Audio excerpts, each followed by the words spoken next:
Well, Simon de Pury, thank you so much for being here today and for taking the time to be on the podcast. Well, I'm thrilled to be here, and because I've always been fascinated by the Gstaad Guy. It's one of my favorite Instagram accounts.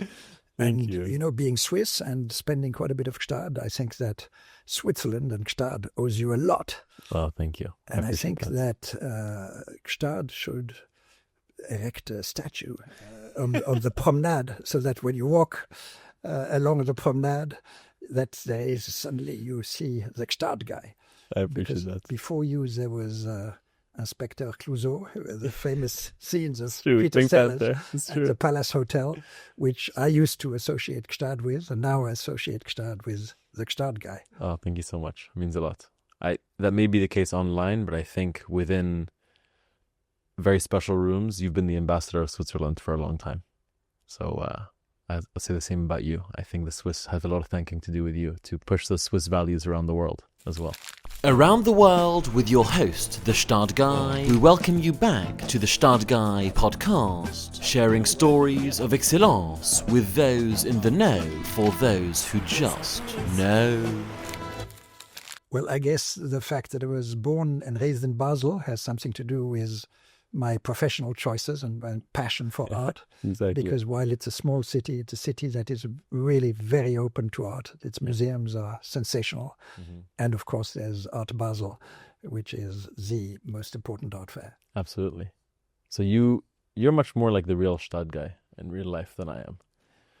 Maybe not so much with the frown. You're smiling all the time. But a very Swiss gentleman. Born and raised in Switzerland, originally from Neuchâtel, but grew up in Basel. Yes, it's interesting what you say about a smile, because when one sees you now in real life, one sees that you are very smiley. Yeah, I am. And whereas the Gstaad Guy is always frowning. Always frowning. And you know, I was told that watches, when you sell a watch, most watches, when you see photographs, it's always 10 past 10, because 10 past 10 corresponds to a smile. And it's never 20 past 8, which would be a frown. Oh, yes. And it's kind of subliminal. Yeah. But you've managed to become an institution with a frown, frowning, which means you don't always need to smile. It's true. You can become iconic with a frown. I appreciate that. Would you say that my depiction of the Gstaad Guy is an accurate depiction of what a Gstaad Guy could be like? It's so accurate that is, I think, the reason of the success. And but you see, you make fun of everybody who is there, but it's you make fun lovingly, and I think that one detects your sympathy for the characters that you show, and I appreciate it. And that's the beauty about humor, because with humor, you have a kind of a natural distance to anything. And I always feel that humor is the biggest help in life, because I agree. Nothing is ever plain fun, but it just helps us when we can see things through the lens of humor. I completely agree, and I think you have been using the language of humor and lightheartedness in your career forever. To my understanding, you are talking about very serious things in very serious rooms, but you're always very lighthearted and using the language of humor to connect with people and to make something otherwise serious or maybe even boring at times fun and lighthearted.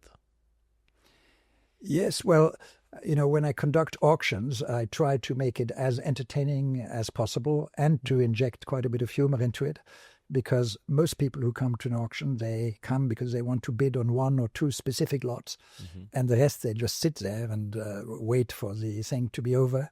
And so you want to make sure that they feel good, because if everybody feels completely depressed, even if you arrived in top shape, by the end of the auction you felt maybe the market is not doing so great, and then you're going to bid far less than you were initially planning to bid.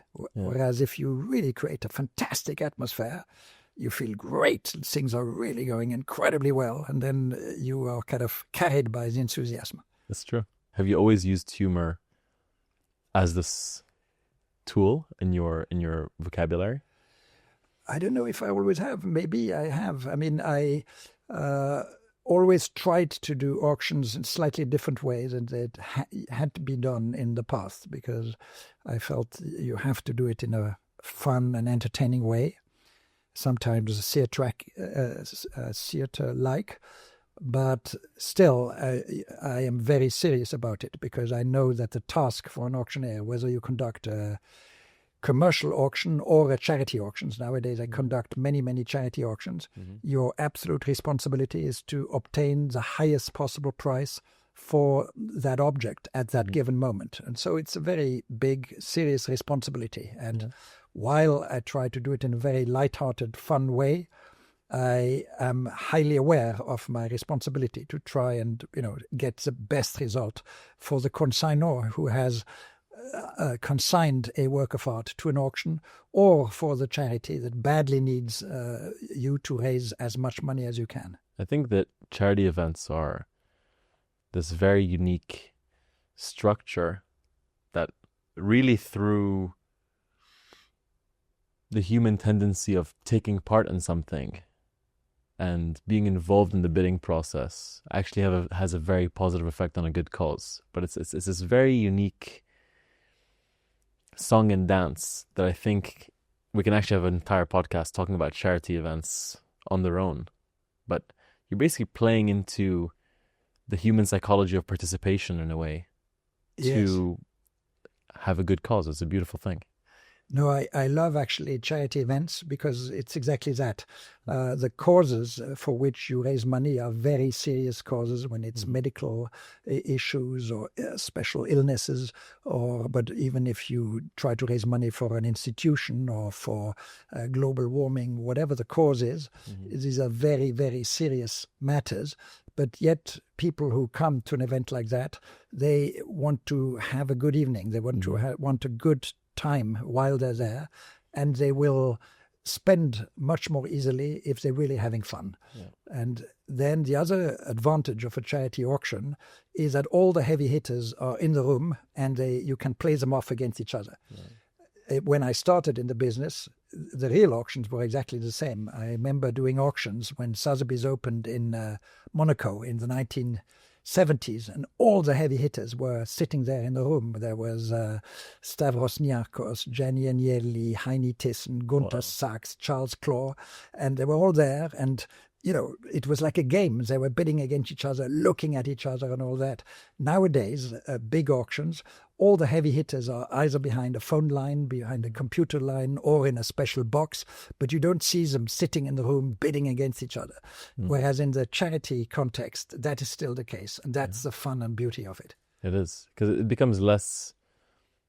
It has no negative connotations anymore of like showing off or anything of the sort. It's all for a good cause. If it's for a good cause, it's exactly.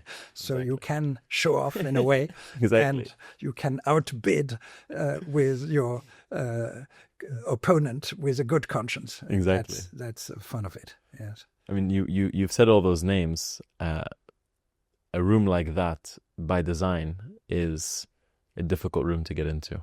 Of course, and the role you've been in for a long time now is a very difficult role to be in as well. You have earned an incredible reputation and become, as many call you, the Mick Jagger of auctioneering.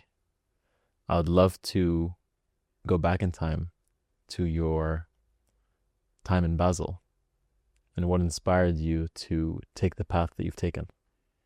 So I was a lousy pupil at school. So my school career was just a long string of disasters, and I drove my parents to total despair. However, I loved going to the Kunstmuseum in Basel, which still to this day is one of my favorite museums in the world. The Fondation Beyeler did not exist in those days. However, Galerie Beyeler did exist, and Ernst Beyeler is a giant.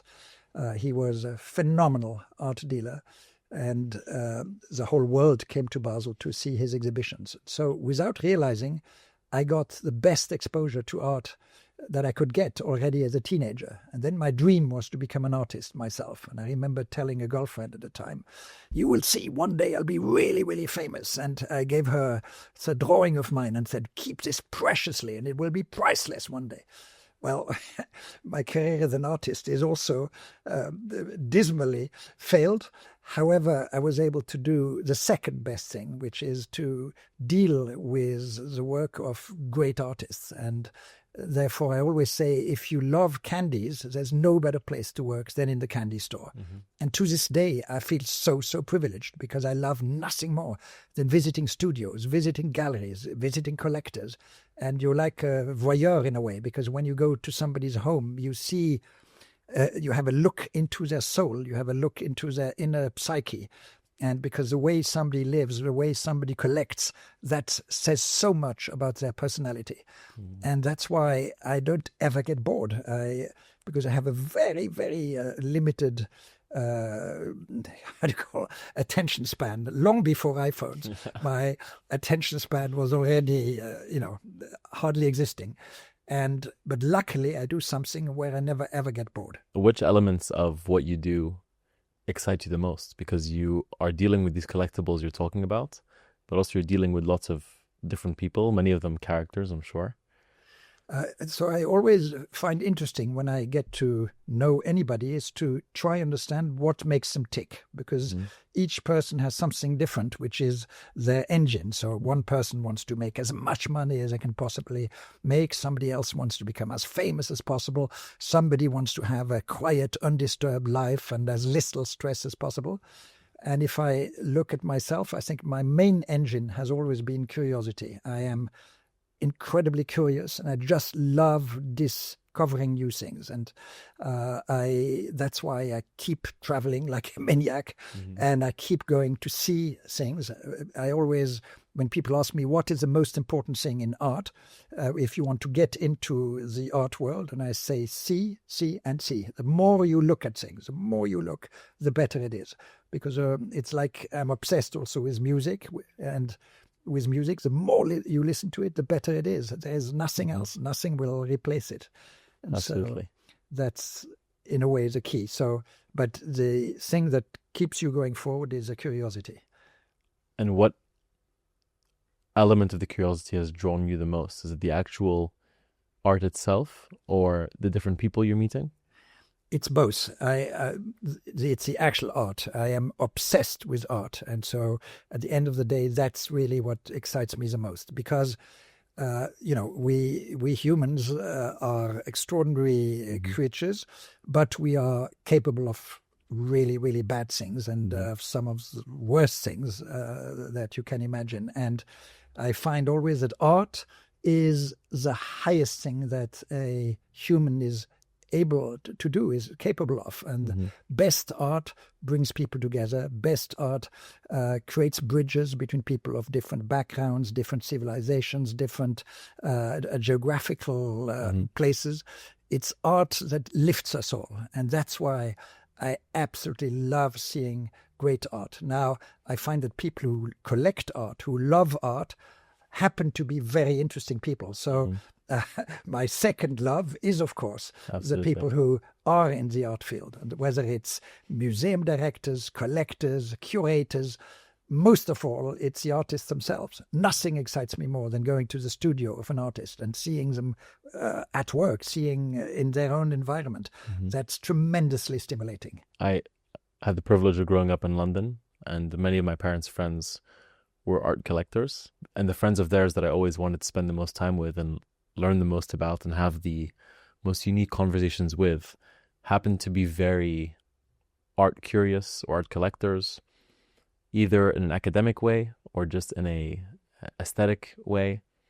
But art was always a common denominator.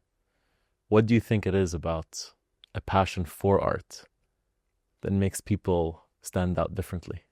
Well, first of all, I think that collecting is a creative process in itself.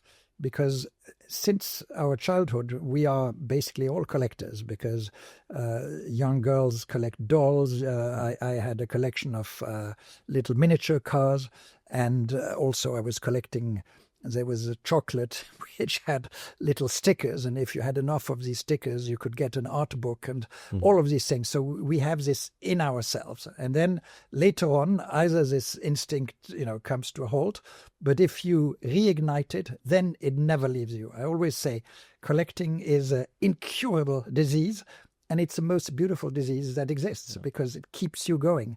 And you can be a collector at any level of income. There's this ticket collector who was always doing the train from Lausanne to Paris and backwards.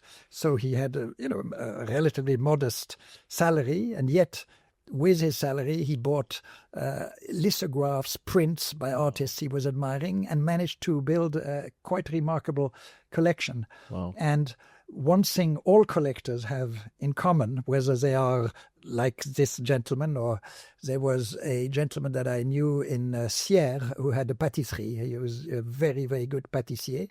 He built the best collection of French 18th century and Italian 18th century pastels. Wow. And in a way, there was a link between patisserie and these pastels.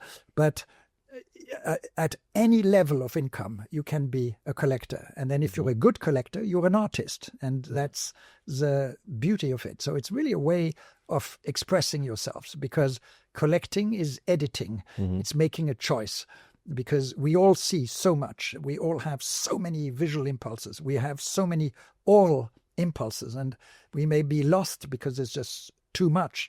And so it's when we do the editing, when we do the selecting, that's the most exciting process, because that's, you take aesthetical decisions or musical decisions in the case of music, and you pare it down, and that then becomes your handwriting. So I look forward to seeing the collection of the Gstaad Guy, because the Gstaad Guy, the way he's going, he's so successful, very, very young. So it's very, very promising, because with all the riches that you will get, you will need to transform some of this into art. And there will be the Gstaad Guy taste, which will be really interesting to see. That's very kind of you. That's very kind. I hope so. Are you a personal collector of anything other than art? Yes, I'm a collector of objects, scurrilous objects. I believe in high and low. So, of course, I love the best works by the best artists, but at the same time, I have, for instance, a collection of bubbleheads. Bubbleheads are these little figurines where the head is moving. So in my bathroom in Monaco, I have my whole bubblehead collection. Oh, wow. And if there's a little bit of wind of comes, they all are bubbling with their head. And so I have all my heroes in football, from Cristiano Ronaldo to Holland or Messi. But also I have Nadal and Roger Federer, who is an ultimate national hero, of course. And then political figures, some savory ones, some less savory ones. And they're all mixed. And bubbleheads. It doesn't cost much, a bubblehead, but once you have them all together, it's fun. For a while, I was buying mugs in airports. It's the only thing that you could buy in airports. There were these shaped mugs. You had Mickey Mouse. You had famous figures. I have a Michael Jordan mug.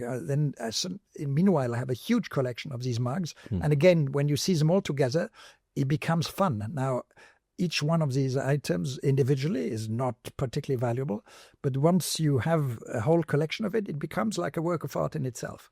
I can tell you're an incredible storyteller, and storytelling is a big part of your business, because as you mentioned earlier in the episode, many bidders at an auction arrive knowing exactly what they want, but the discovery process is equally important for people who may not know they want something, and they got onboarded through storytelling to then participate and ultimately maybe even take home something they didn't know they wanted.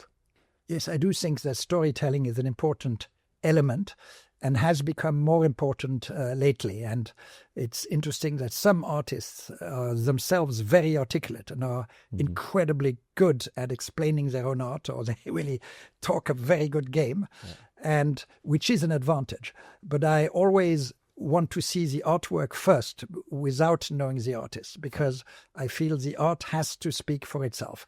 Because if we go to the National Gallery or the Louvre or the Metropolitan Museum in New York, we don't have the artist standing next to their work explaining what they had in mind and what it was. There, it's really the art that has to speak for itself. But when I love the work of an artist, of a living artist, then of course I want to meet the artist. And there is of course a complete coherence. Whenever I love the work of an artist, I actually love the artist, him or herself, because it's because of that direct correlation. Which type of art or era of art do you feel the most passionate about? You see, I love art of all periods. Now, professionally speaking, the most of my focus goes from Impressionism to modern art, up to post-war art and very contemporary art. I also love art that was literally just done now. They call it wet art, because we have the advantage that art never stops, same way that music never stops. So it's interesting to see what is being done now. And people always say, oh, what's being done now is no longer good. Best things were done 20, 30 years ago, or it stopped. When I was a teenager in the 60s, so, the Rolling Stones, the Beatles, Bob Dylan, Jimi Hendrix, these were the ultimate gods. They still are my gods, but every decade produces new gods. And but when I meet some of my former school friends, they still listen just to the same things they were listening back then. And I find it intriguing to see, what is happening now? What is, because that gives you an indication how things are going to develop. And I have the great privilege of having a lot of children. I have 5 children. Wow, beautiful. And I think that through children, it really opens your eyes, because my older children were teenagers in the 80s, and it really widened my interest for anything that was happening culturally at the time.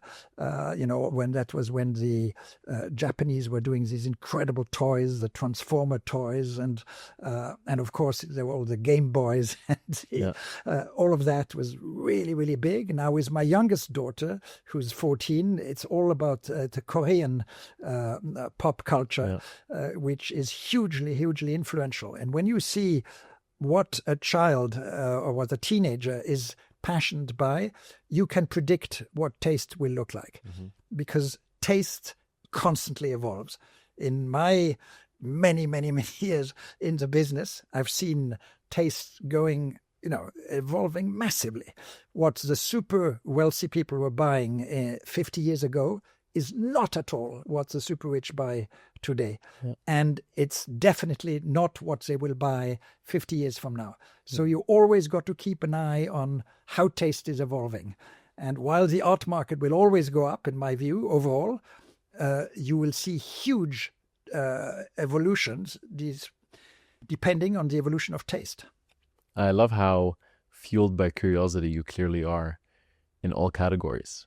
I attended a summit recently where the person on stage had shared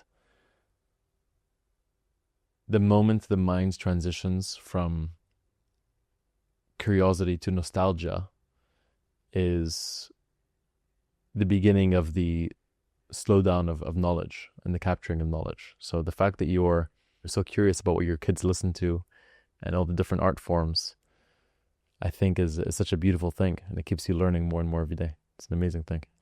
I mean, we all know how our terrestrian journey ends, but despite that, my motto is, in a way, the best is yet to come. And I love that. When you assume that, it may not be totally realistic, but when you think that, I am convinced that it keeps it exciting, it keeps it really interesting, because it's, again, once you lose the curiosity, and nostalgia is something I don't like at all, because nostalgia means you live in the past. And what is interesting is to see what is happening now, and to try and see how is it going to change. In my view, the art market does need complete change and overhaul, because to go on doing things the way they're done forever, that's not the way forward. The art market has been very successful at resisting change. And then COVID came and forced everybody to adapt and to try and innovate and go with the times. But as soon as COVID was over, it's like when you had a health scare, you're very cautious while you have your health scare. And the minute your health scare is over, you go back to eating all the things you shouldn't be eating. And so it's a human reaction to then try and go back to the way it was done before. But what I love is that in my lifetime, I have seen so many huge changes. I mean, just look at music. I have a huge collection of vinyls. Then I had massive collection of CDs. Then I was possibly one of the biggest legal downloaders of Apple Music. When you think of all this money down the drain, is insane. And now I listen to Spotify all day long. So you just see how your habits evolve with the times that change. And I feel that the art world has to bring about big changes to make it more universally accessible, because art is as universal and as accessible, should be as accessible as music is, because we all react instinctively to something that we hear for the first time, and the same thing that we look for the first time, whether we are connoisseurs or not, is irrelevant. I am by no means an art person, although I have made a couple videos here and there about the art world. My experience with art is led by curiosity for the most part. But in my lifetime, my view of the art world, I think, started rather academic, became somewhat cultural, and then I felt like the art world became quite social as well. There's a lot of social gatherings around art. I'm not sure if that's a personal experience or if these are phases of the art world over the past 10, 20 years. I'm curious to know what you think about those phases. I think, yes, it has become like that. It was not at all like that when I started. When I told anybody that I was in the art world, they looked at me like, who's this strange, weird guy? I mean, how can you choose to be in the art world? And then there is a stage, and I think it's one key moment was when Art Basel decided to start Art Basel Miami. Fine. And so people who came to Art Basel Miami saw, of course, a lot of great art, and the local collectors were very generous and opened their private collections. But they thought, in Miami you can have a lot of fun, and there's all these parties happening, and then everybody was trying to tag on events in Miami, and then it became something which is way beyond just showing and selling art. And so it has become a kind of a phenomenon like that. And these things, these are waves, waves come and go. But I believe that the interest for art will never disappear. It's something that we need. We do need to aspire to something better and bigger. I would argue that most attendees of Art Basel Miami don't know that there's an art event in Basel, and that there's even a city called Basel. Oh, that's right, yes, because Art Basel has become a real brand in itself. And that is now detached from the city where it originated. And I love that song by Jay-Z. I think it's called Yo Picasso, and where he uses all big names from the art world. So he speaks about Jeff Koons, about George Condo, and he also raps about Art Basel. And I thought, this is amazing. Once Jay-Z sings about you, then you know you've made it. I think Jay-Z and Kanye West had a big impact on art being part of mainstream media or hip-hop culture. When Kanye West started doing his album covers of George Condo, I think that introduced George Condo to a lot of people who were adjacent to the hip-hop culture and into sneakers, for example, and sneaker collectors. They started being curious about artists like Condo. And then I think the next phase of that maybe was a lot of Banksy curiosity, when there was some Supreme skateboards with Banksy on them and Supreme skateboards with George Condo on them. I started seeing in the early 2010s to mid 2010s a lot more overlap between the art world, which seemed very secretive prior to mainstream media and culture, where art became more accessible to people who had academic barriers in the past, like myself. I found the art world very intimidating. And then kind of overnight, I found the art world very cool and relatable as a teenager. You see, I'm so happy to hear you say all of this, because I think that Kanye West he's the person who made a huge change. Yeah. I know that nowadays it's not a name that, for obvious reasons, that people like to use, but he was the first hip-hop artist to be interested in art with his album covers. He did the album cover by George Kondo. He did the album cover with Murakami. Yes. And then when he started, all of the others started. And so 50 Cent started to buy art. They all did. And hip-hop culture, I think, is hugely, hugely important, not just musically, but as you say, in fashion, sneakers, for jewelry. I love hip-hop jewelry. I think it's a very, very important. For me, hip-hop jewelry is as important as, Cartier jewelry was in the 20s, 30s, at the time of Jeanne Toussaint, or as Fabergé was at the beginning of the 20th century. When people will analyze our times in hindsight, they will see how hugely important hip-hop jewelry was. And also, what you've described had a big impact on the market, because when you think that for many, many years, Basquiat was the only artist of color to have made it into big museum collections or into big private collections, now it has completely changed. And that's when the main hip-hop stars started collecting art, that the price for African-American artists started going up. Then you had the art fair 154 that was founded with showing the best contemporary art being made in Africa. And so now it's completely changed around. And you have, if you look at all the main auctions and look at the top prices, a large percentage of the works are, done by artists of color. And so the hip-hop community played a key role.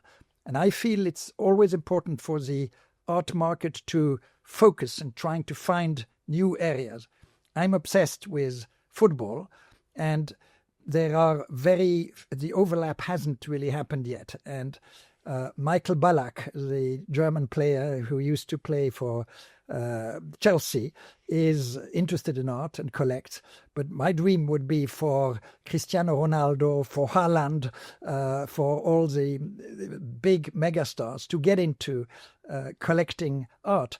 Because when you become very affluent, the first thing is you buy a beautiful watch, and then you buy jewelry, and then you buy expensive cars, and maybe a beautiful home, etc.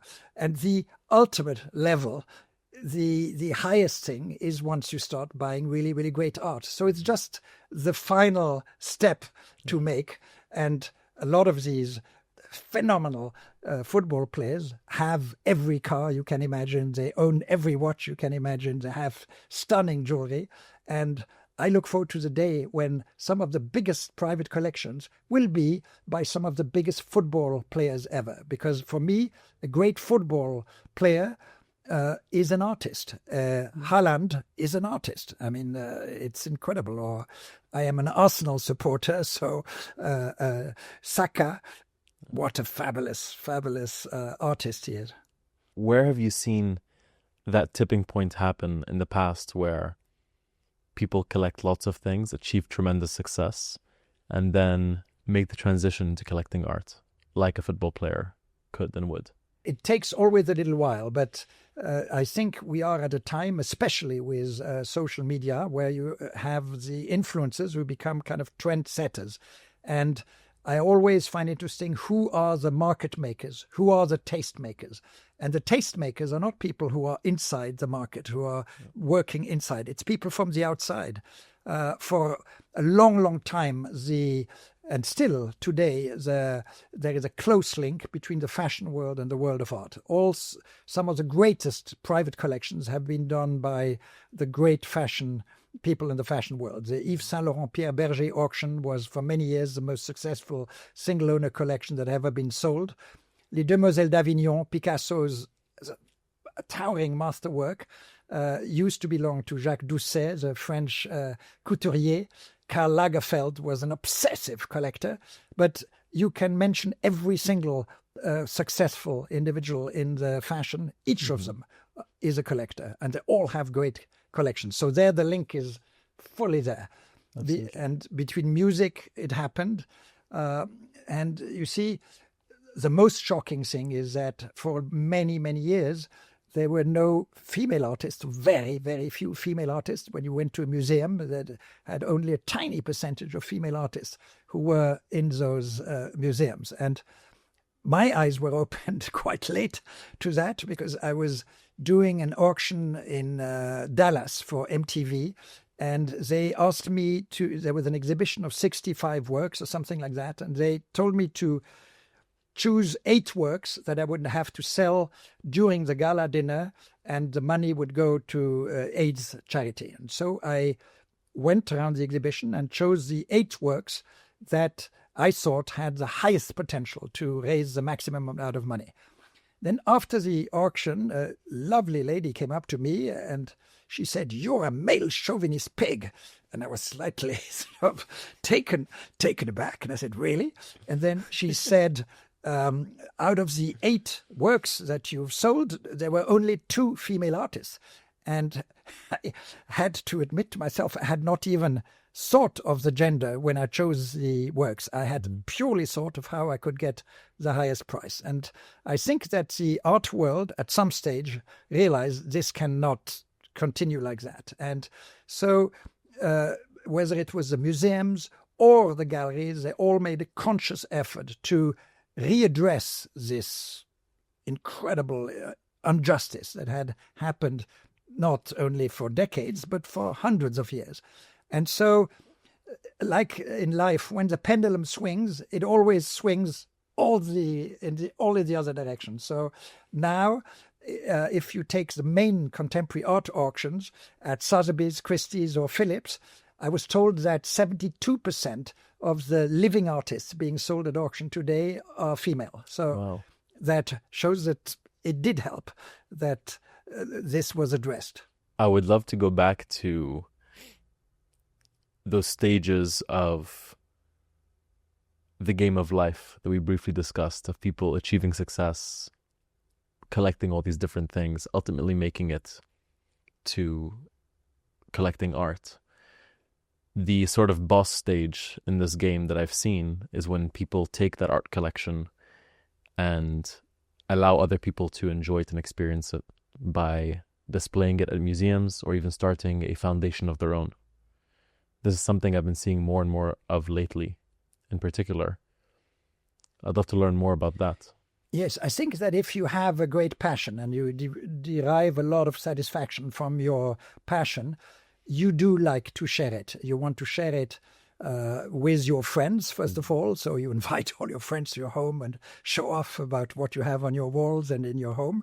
But you want to share your success with the people, with the public at large. And so that's in America. If you cannot be successful without giving back. And so most very successful American entrepreneurs are linked to some big cultural institutions and donate their collections or lend their collections to those institutions. And of course, you also feel very validated if you see that the big museum shows your collection. And so there is something very gratifying about that. I always say that the biggest collector, the biggest, most passionate people must be thieves, because as I said, to show off about something is a natural human trait. And if you rob a gallery or if you rob a major work from a museum, you cannot show it to a single human being. So you go into your cellar or into your safe and look at a painting and derive pleasure from looking at it. But you're absolutely not able to share it. So that is maybe the pure love of art. Of course, this is to be taken with a big, big, big pinch of salt. I am a great believer of sharing, and that's the beauty of social media. And that's why I love showing on my Instagram account. I show exhibitions that I've visited, and then now you can put 20 images, and so I like to put the 20 images that I found most intriguing, etc. This is a way of sharing it with other people, and so you can share at any level. That's a beautiful thing. I would love to paint a clearer picture for the listeners today who may not know much about the art world, myself included, on the mechanics of how this world works and who the different parties involved are. So we have the collectors, we've discussed. We have the auction houses and the auctioneers and the artists themselves. Who else is involved in this ecosystem? You have the gallery owners, and very often the gallery owners plays a key role because it's them who discover the young artists and gives these artists a chance to exhibit for the first time. Right. And the auction houses only start getting involved once there is traction and that the career of an artist is beginning to take off. That's when it then becomes worthwhile for an auction house to get involved. But the people who discover talents, that's a key role. Fine. And it's also tough because very often you have galleries that are very good at discovering young talent. But then once these artists become successful, they have great difficulties of keeping those artists. Mm-hmm. It's like if you're a small football club and you found the best talent, this 16-year-old player who is going to be phenomenal. Yeah. It's very unlikely that this player is going to stay with a small football club. At some stage, sooner or later, a big club is going to take him over. And the same thing with the artist. Right. And then in the ecosystem, you have all the people, yes, around even who are neither collectors or neither of the above categories you've mentioned, but who are just enthusiastic about it. Yeah. You have the art critics. There is one very important art critic who has embraced social media very early. It's Saltz, Jerry Saltz, and he is followed very, very widely. He has a lot of humor, very, very witty. He's utterly brilliant. And I think that he has taken criticism to the 21st century and has used the potential of the social media to make it also a fun discipline. I've heard the words Freeport being used recently. What role does a Freeport play, and can you help us understand what that is? So Freeports are places that exist in various countries. Switzerland has a few, but there's some in Singapore, there's some in Luxembourg and in other countries where when you import a work of art in any given country, you have an import duty which will depend on the legislation of each country. Now, many collectors, they don't stop collecting once all their walls are filled with art. As I told you, it's a disease, and it's not because your walls are filled that you're going to stop collecting. So what you do with this surplus of art, either you lend it to an institution or to a museum, or you put it in storage. Now, if you have not decided yet where you will install it, and especially if you own several homes, you may have the Gstaad Guy may have his phenomenal house in Gstaad, but he has equally his incredible house in Saint-Tropez, and he has this place in Mexico, whatever. So the Gstaad Guy will say, well, until I know where I will have this work, I put it in Freeport like that. I don't have to pay any import duties, and I will pay those import duties only once I take it out of Freeport and send it to this and this destination. So that is why the Freeports are filled with great, great art. Now, I'm an idealist, and when I started in this business, I was saying to everybody, art is there to be seen by people. It's not there to be hidden in a vault. Mm-hmm. Now, I have to admit, I am myself. I live in a small apartment in Monaco. Most of the artworks that I own, I have them in storage place. And so you do rapidly put art in storage. But also most museums, what you see in the museum is just the tip of the iceberg. The vast majority of their collections are not on public view. So there is a lot of art that is not being seen. So my dream would be a Freeport that is open to the public. So instead of you going to see all these things, I love spending a lot of time in Freeports, and I go there quite often where look at great works and you open the crates. But these works could be seen by the public in a place where which is free of any taxes. And if you lend your work to this place, it's on public view. These would be some incredible museums. Imagine if everything that is in the Geneva Freeport was opened to the public. This would be a massive, massive kind of magnet for art lovers from all over the world. This podcast is brought to you by Poubelle, bringing you interchangeable charm jewellery hand-painted with enamel on sterling silver, allowing you to celebrate all the things you love and all the things you might question through interchangeable sterling silver bracelets, bangles, whoop, charms, mini charm, bracelets, rings, cufflinks, and much more. And all customizable through our 3D builder on Poubelle.com. That is Poubelle, Poubel.com. Thank you so much for watching, and now back to the podcast.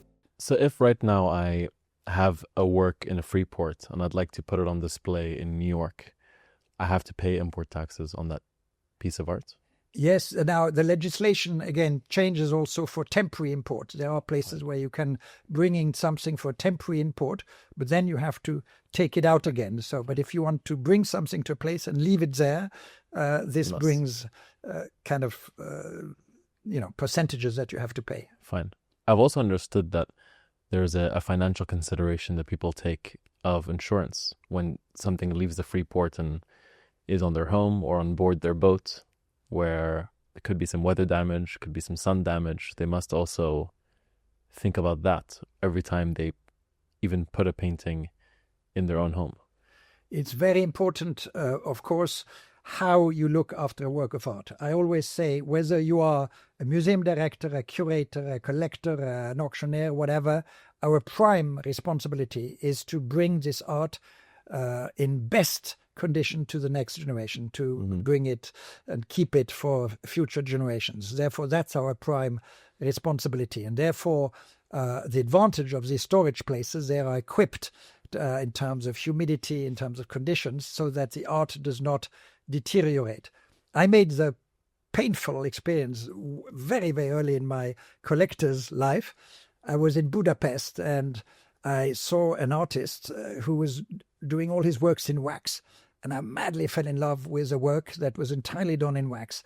And I bought it for hardly anything. It was a very modest price. And I shipped it to Geneva, where I was living at the time. It was more expensive to ship it from Budapest to Geneva than the price I had paid for it. And I was very, very proud. I thought, I have discovered this young artist who is going to do really, really well. My then wife hated it when she saw the work, and my adult children, who were little at the time, hated it as well. Anyway, I said, you will see one day, you'll realize how smart I am. And anyway, and so they would hang it on the wall. And one day I was on the phone, and while I speak on the phone, I look distractedly at the wall, and I see that all the wax had melted and down to the bottom of the canvas. So I sent the photograph of it to the artist, and he said, I'm terribly sorry, I can't help you. It's this work is a wreck. You had too much heat near it, and so there's nothing I can do it. So it was a complete write-off. My ex-wife and my children were delighted that the work left where it was hanging. But there I realized that the state of condition of artwork is very important. And I always say there is one criterion when you buy art, which is very emotional, because you, as a Gstaad Guy, may love something that I, as myself, may not love at all. Yeah. However, so that's what I call the emotional quotient. But there is a long list of very rational points which apply to everyone. And if you tick off all of these points, then you are much more prudent in the way you spend your money, because nobody enjoys having spent something and then to see the value plummeting down. Absolutely. There are a lot of rational factors that you can use, and you pointed out one of them, which is absolutely key, which is the physical condition of an artwork. Can we go through the other factors? Well, it may take us more than one podcast for that, but I can mention some of the factors that are important. Thank you. One is the provenance. You may feel, what does it change who an artwork did belong to?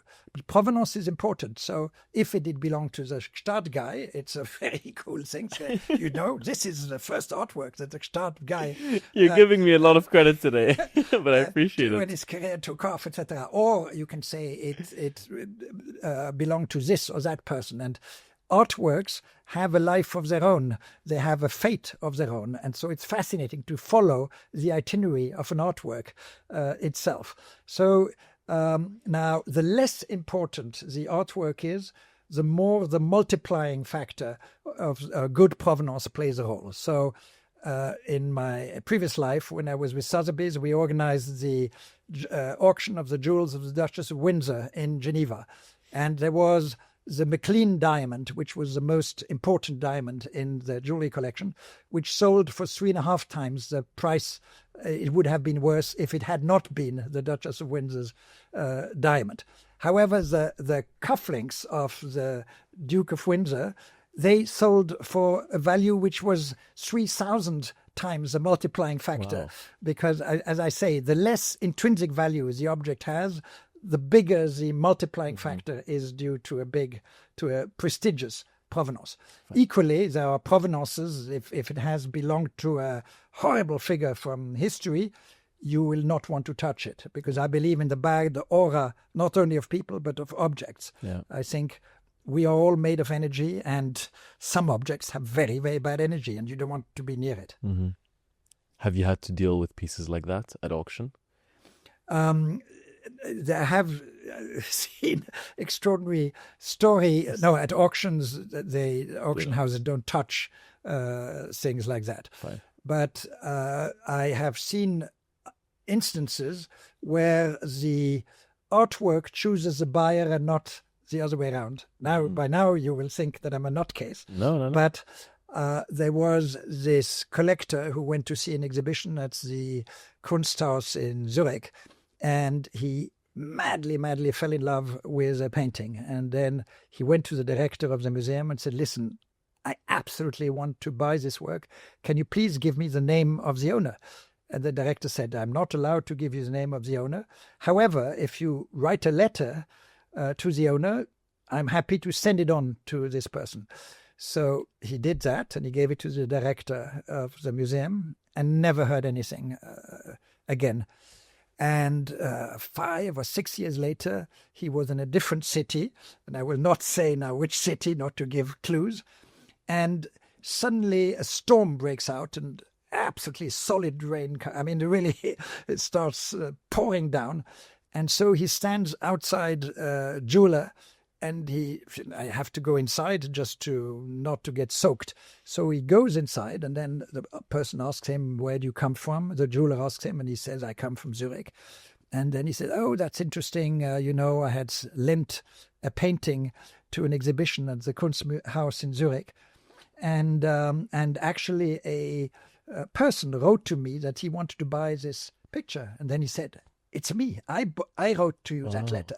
And they were both so much under the shock about the coincidence that they met that he sold him the painting. Or in another example, I remember when I was at Sotheby's, there was a fabulous work that came from Gstaad, and it came from one part near Oberboort in Gstaad, and we shipped it all the way to New York. It sold in New York very, very well. And it was bought by somebody who lived in Gstaad, and the painting went all the way back to Gstaad, and it was only 100 meters later. Now, the former owner did not know the new owner, but there's something where It belongs in It Gstaad. belongs to that place. And I can tell you endless such stories. So Wow. for me, this confirms the fact that the energy of an artwork is as important as the energy of a human being. And we underestimate the power of the energy. And there's so many circumstances that will play for you making an acquisition or not making an acquisition. You may wish to bid on something at a big auction. You're taking a car and suddenly your battery runs out. And because of that, you will not be able to bid on it. So there are so many elements that seem accidental, but that maybe are not accidental. You seem to be quite in touch with the energy that belongs to the piece and that could match well with a person's energy. Have you ever watched Harry Potter? I actually have not watched it, believe it or not, but I understand, of course, about the... There's a character in Harry Potter called Ollivanders, and he sells wands, and he knows who every wand belongs to, which wizard should own a wand and which one should belong to a wizard. I think you're like Mr. Ollivanders. Are you ever sitting in an auction house or in an event and you already have a strong feeling that an art piece would match well with a certain owner, and it turns out to be the case? Yes, I mean, both as a dealer and as an auctioneer, it's key to figure that out, because I used to think very naively that a great artwork sells itself because the quality is so outstanding. Everybody will realize this is unbelievable. But no, it does not sell itself. So you have to make sure, and you think this person or that person is a dream candidate for it. And you have to make sure that this person knows that this work is for sale, and then to make sure that this person is on the day of the sale, at the time of the sale, is going to be at least at the end of a telephone line. Wow. And so what you've just described is exactly the job of any real art dealer, of any auctioneer. You have played the role of an auctioneer with an auction house, but you've also been an entrepreneur running an auction house of your own. I'd love to learn more about those two different experiences. So by the time, I've been now 55 years in the business, so I think the luck that I've had is that I've done it under so many different angles. So yes, I've done it as an auctioneer, I've done it as an art dealer, I've done it as a museum director when I ran the Thyssen-Bornemisza Collection, when I was curator of Baron Thyssen's collection. So I also saw it from the perspective of a mega private collector. And I've worked in large infrastructures when I was with Sotheby's, and in a smaller infrastructure when I owned Phillips. And I found it very, very interesting. I think the Phillips years were possibly some of the most exciting years in my career, because we were the clear underdogs, because there is a duopoly, which is Sotheby's and Christie's, who, are the very, very few brands where the brands are more important than the individuals in the company, in the art market. In of course, other areas you have lots of brands, but the big brands in the art market are Sotheby's and Christie's, who are the duopoly of the auctions. We've mentioned Art Basel, which is a big brand. Frieze is a brand. And then the most successful dealers, which is Gagosian or Hauser and Wirth or Zwena. But the test for a brand to become a brand is when the founder is no longer there. There is no longer a person called Christie at Christie's. There's no longer a person called Sotheby's at Sotheby's. And so... I'm completely digressing. Please, I'm loving it. Where we started the question. But as an entrepreneur, I loved this time because we were the underdog. And it's great when you're the underdog because you have to be imaginative. I knew that we didn't have the means to compete with the big ones. We didn't have the pockets deep enough to do so. So we decided to specialize on few areas. So decided to specialize on the best contemporary art done over the last 25 years. And that was an area back then that neither Sotheby's or Christie's were focusing on. And we were giving those works beautiful displays, I wanted to do the most beautiful catalogs. Still to this day, I think that we produce the best physical catalogs that existed at the time. And by giving the focus and the space and all of that to these artists, we created careers for the secondary market of all the key artists, I think, who emerged in the first 20 years of this century. I think that we played a key role in making these careers, because before every season I would sit down with my colleagues and say, which are the artists who have never been sold at auction before, which we will introduce to the auction market. So that was hugely exciting. Mm-hmm. The second thing we did was design, because I love design, and it goes hand in hand, because nowadays, if you have great art, you don't want lousy furniture and lousy design. You want there to be a coherence between it. And so you want so there's a big overlap in the people who buy the best art and buy the best design. Absolutely. And then photography. I'm obsessed with photography, because that is, after all, a medium of our times. Everybody with social media is a photographer. We look and devour photographic images all day long. And so we also focus on photography. And we, in those areas, became the absolute leaders. We also had decided to go into watches, and I had seen this young genius who is Aurel Bax. I hired him when I was at Sotheby's, and instantly, he was a very young man, instantly Sotheby's became the leader in watches. Then I hired him a second time at Phillips. Instantly, we became the best in watches. But he was so good that Christie's stole him. And then he went to Christie's, and then Christie's became number one in watches. And when I sold Phillips, I told the new owners, the current owners of Phillips, I said, listen, this guy is unbelievable. They managed to get him back, and now all the big, best watch auctions are taking place at Phillips. I had the pleasure of spending time with Aurel, and he's larger than life. He's an amazing character. He's incredible. He's an incredible guy. And he is the example of what passion can make. Absolutely. Passion and obsession. Yeah. I love the topic of obsession, especially when it comes to collectibles and things that are a choice versus a necessity. I think it's a very different side of the brain when people choose to be obsessed with something versus when it's a consequence of some element of their lives. And when I see collectors that are obsessed with their craft, they may differ from other collectors who are obsessed with different things, but they do share lots of values and things they find value in. You're exposed to a lot more of these collectors than I am. I'd love to unpack what those similarities you see between collectors and people who are obsessed with certain things when the obsession itself is actually different. Yes, it's a question of what you prioritize in your life. And when you are obsessed, then it clearly becomes your priority. Mm-hmm. And we've just seen now in New York at Sotheby's this world record for this wonderful painting by Gustav Klimt. And one of the most obsessive, crazy collectors I've ever known was Mr. Leopold in Vienna. And he was a dentist, and he put all his passion into buying works by Schiele, Klimt, and the artists of that time. And I remember him giving me a lift in his car in Vienna, and there were literally holes in the bottom of the car. I was wondering whether we were going to make it. I thought this car was going to collapse any minute.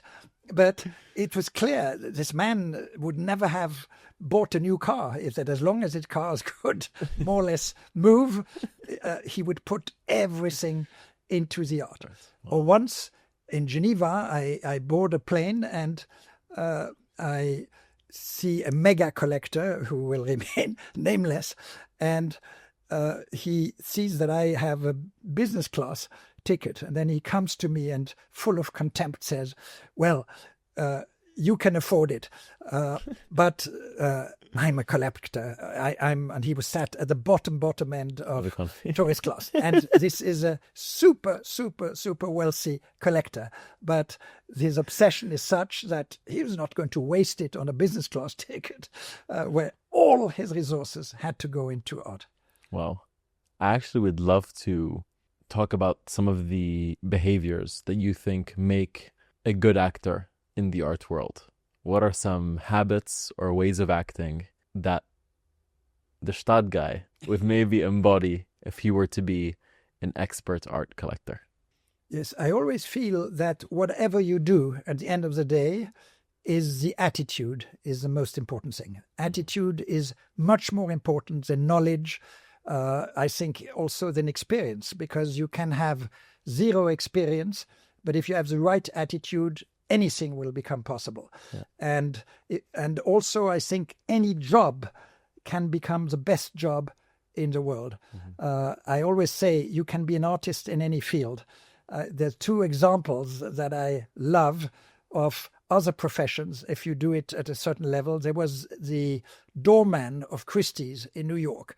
If you arrived in New York in a yellow cab, or if you came out of a chauffeured limousine and came out of the Phantom Rolls-Royce, he leapt to the car, opened the door as if you were the most important client who had ever come to Christie's.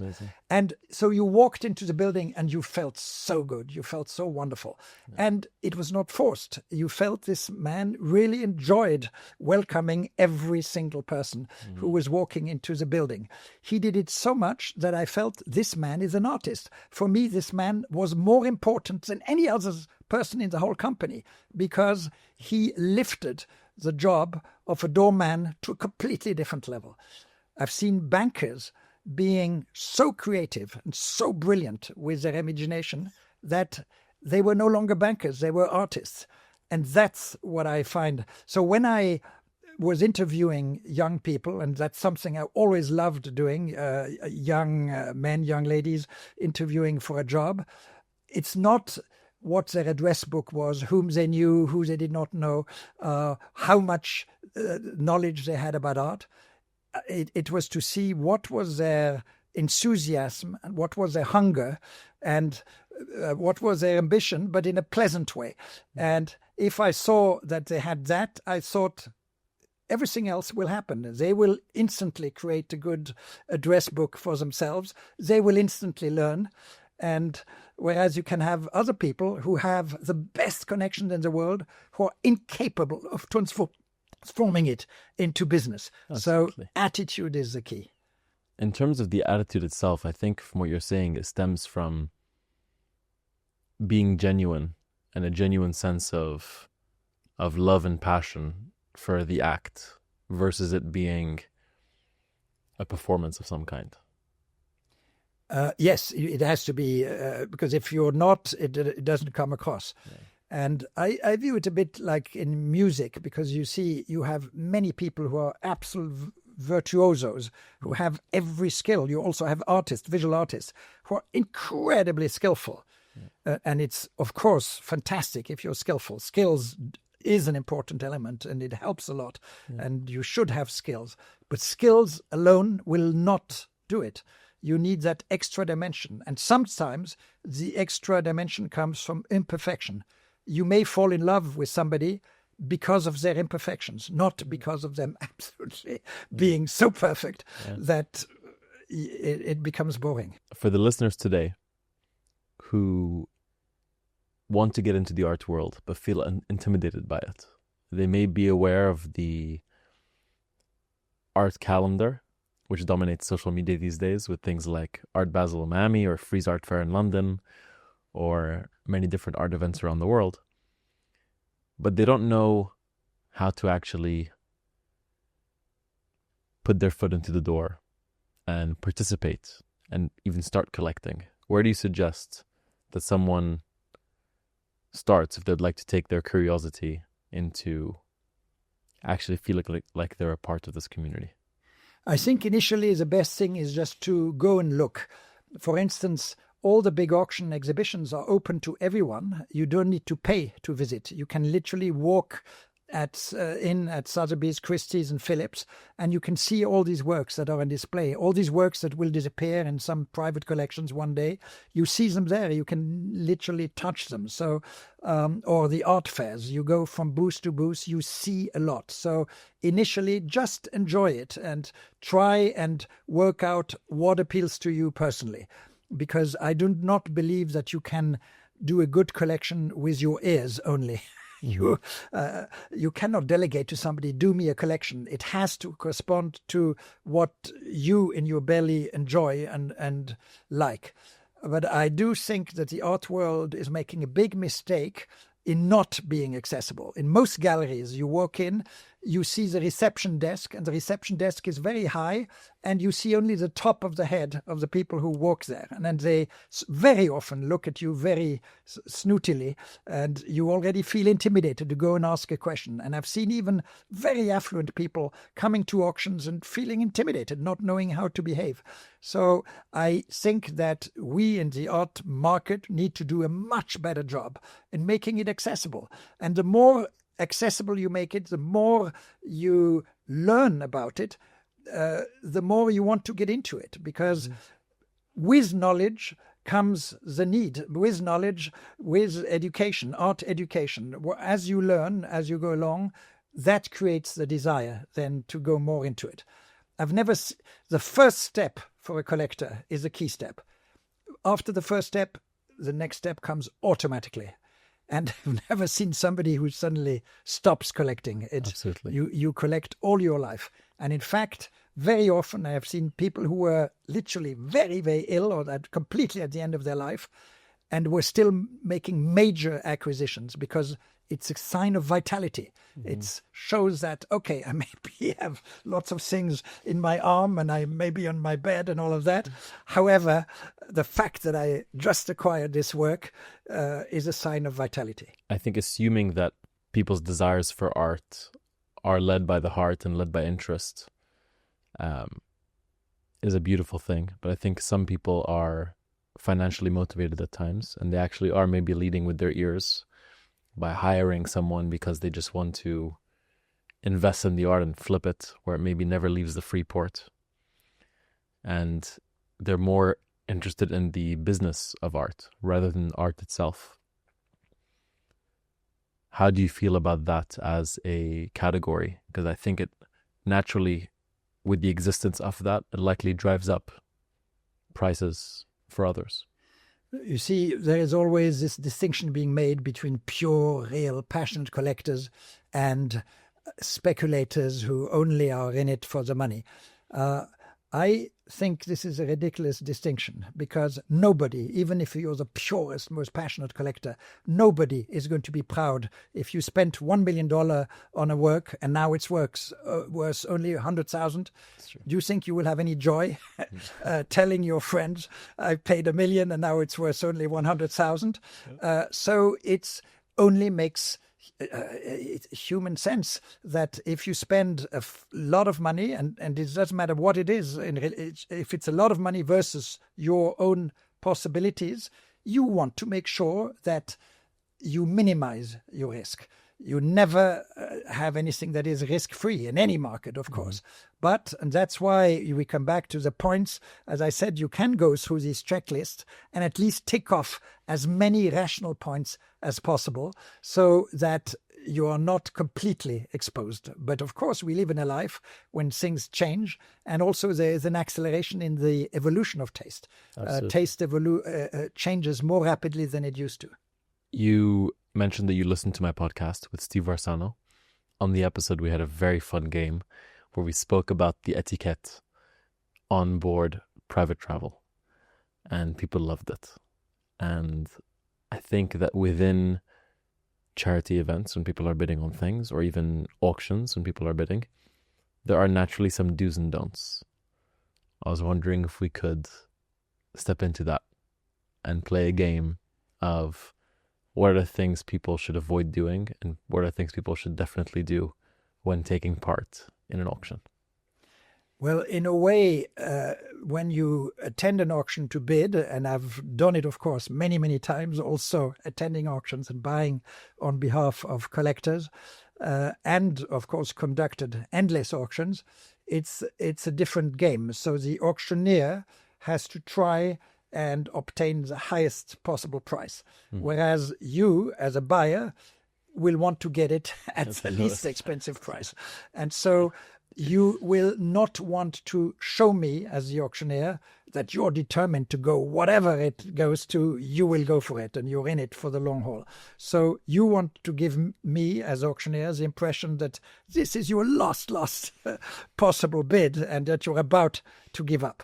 And so there is this sort of game. So the seasoned auctioneers, the seasoned bidders in the room try to play it ultra cool, even if inside themselves the heart is beating very, very strongly. You try and play it super, super cool, so that you don't give away your motivation.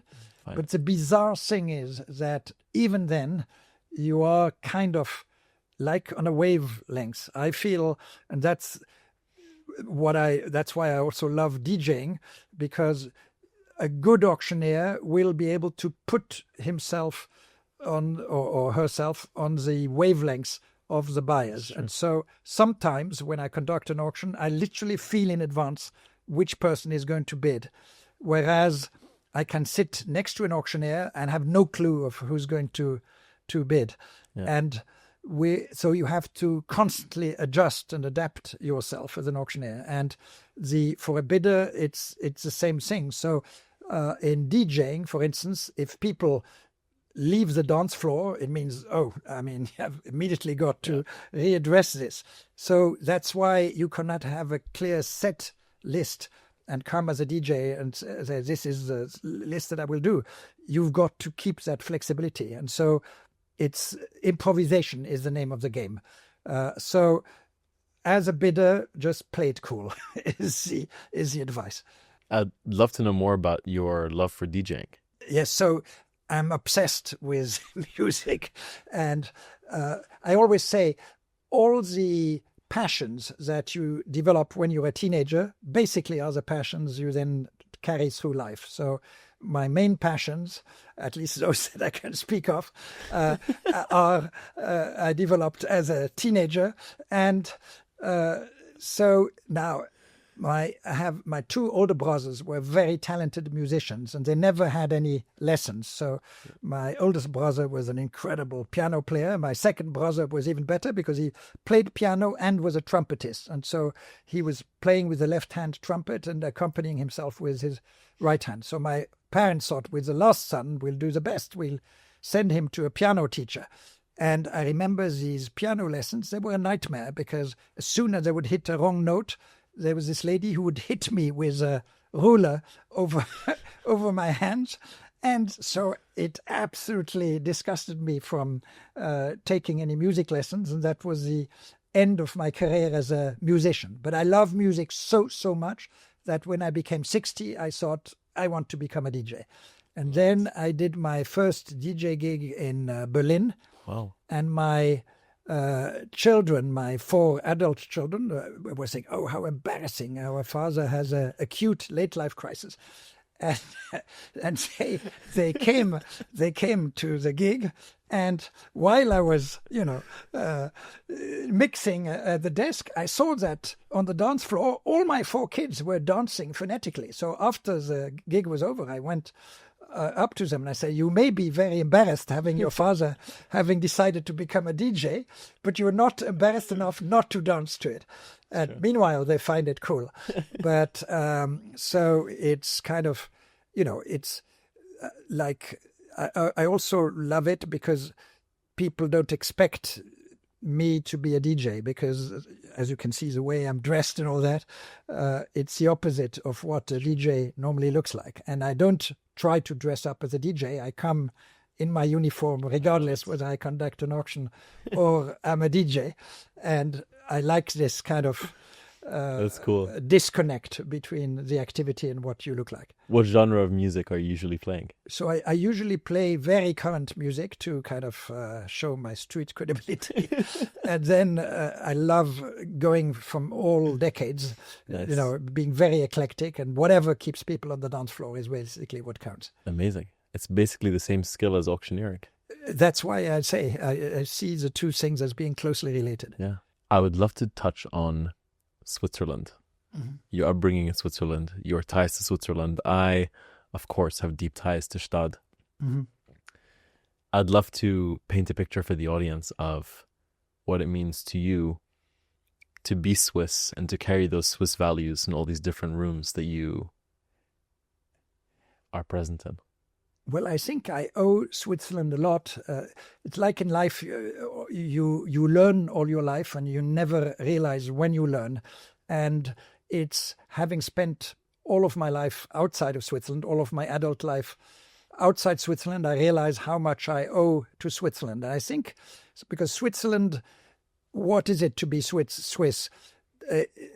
It's people have come from all over the world, have come to Switzerland. So, there was a Huguenots who went to Switzerland. I remember when Hungary got invaded in 1956, we had a Hungarian refugee that came to live in our home, and I had inherited a beautiful watch from my grandfather. And I remember my mother saying, we have to give your watch to the refugee because he has nothing at all, and I'm sure you will agree to your watch being given to him. And I said, yes, of course, I understand. But and then, after what happened in the Czech Republic, etc., and each time, for instance, the person who saved the Swiss watch industry was Mr. Hayek, who is Lebanese. And so what has made the strength of Switzerland is the people who have come from everywhere.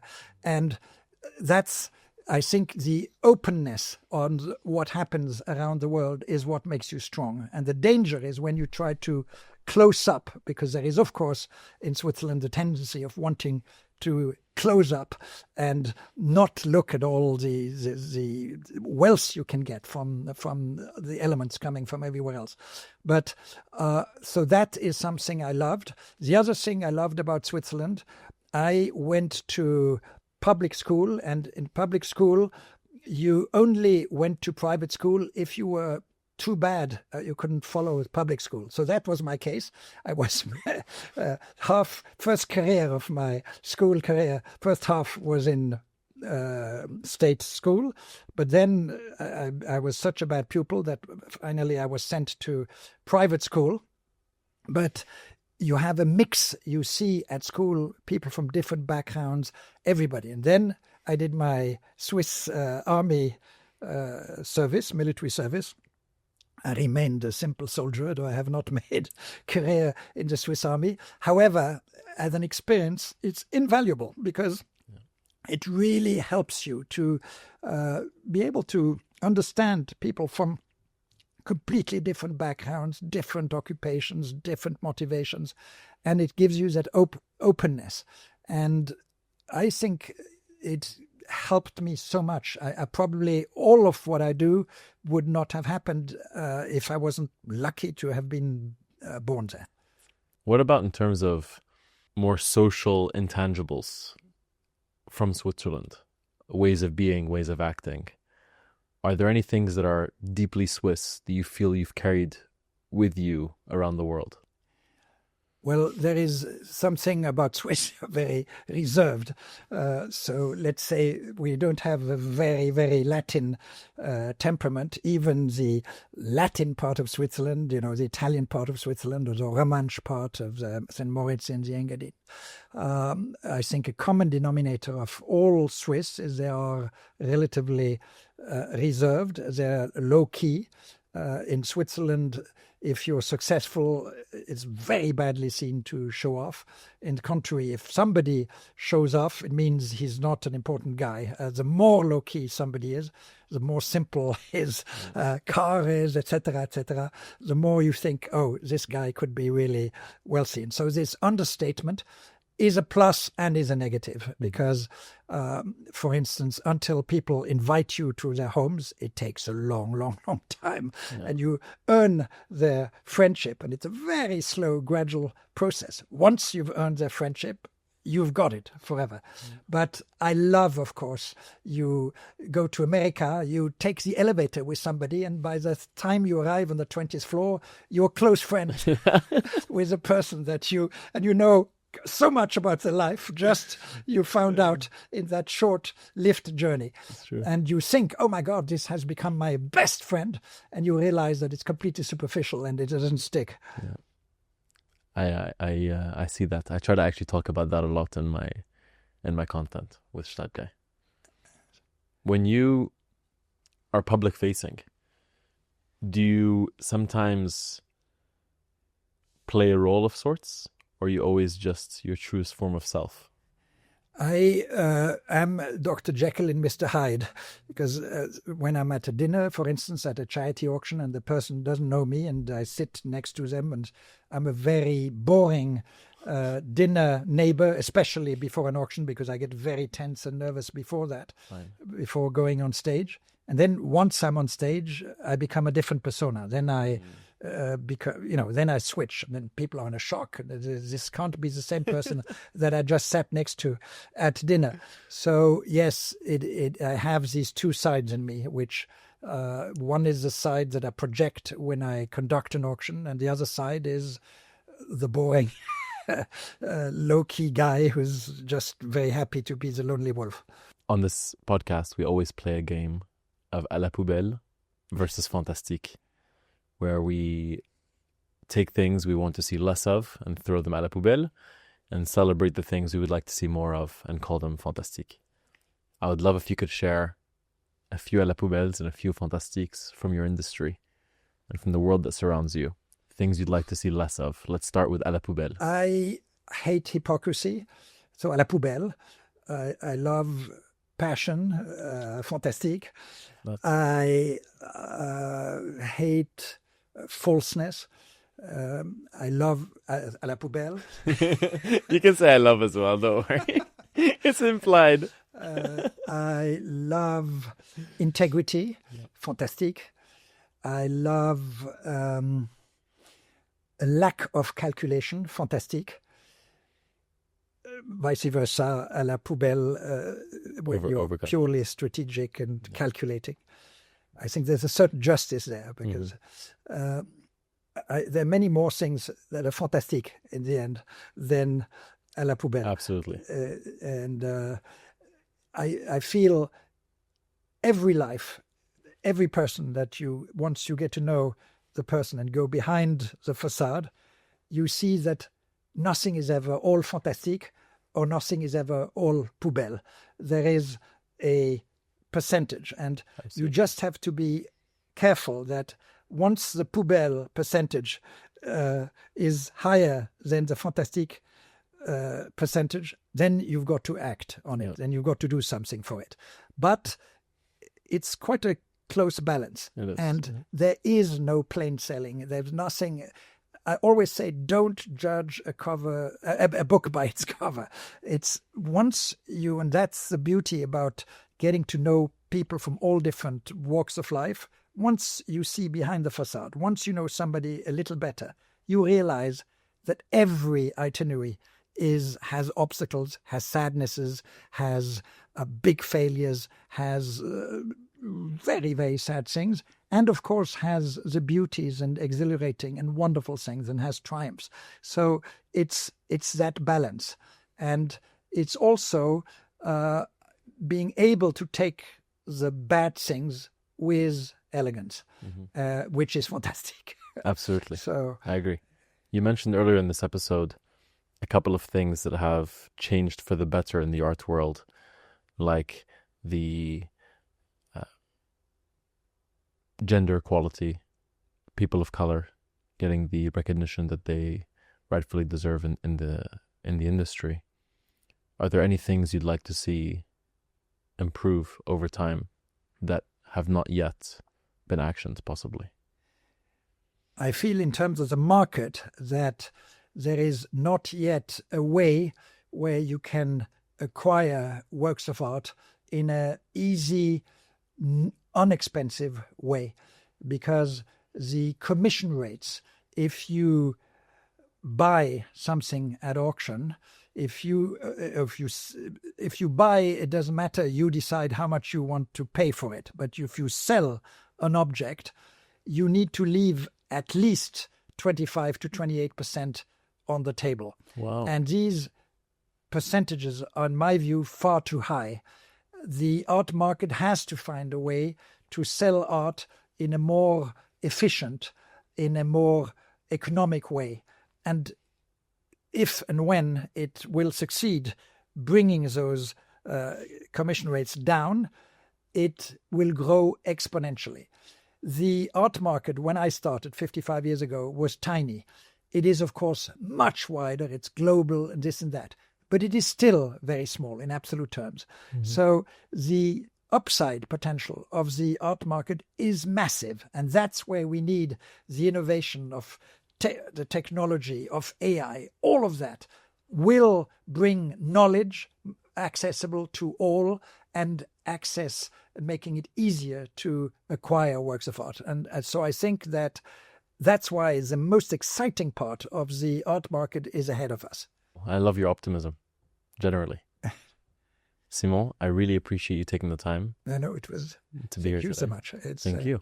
Thank you very, very much. This is really, a real honor to sit with you today. No, it was a great pleasure. It was really fun. Yes.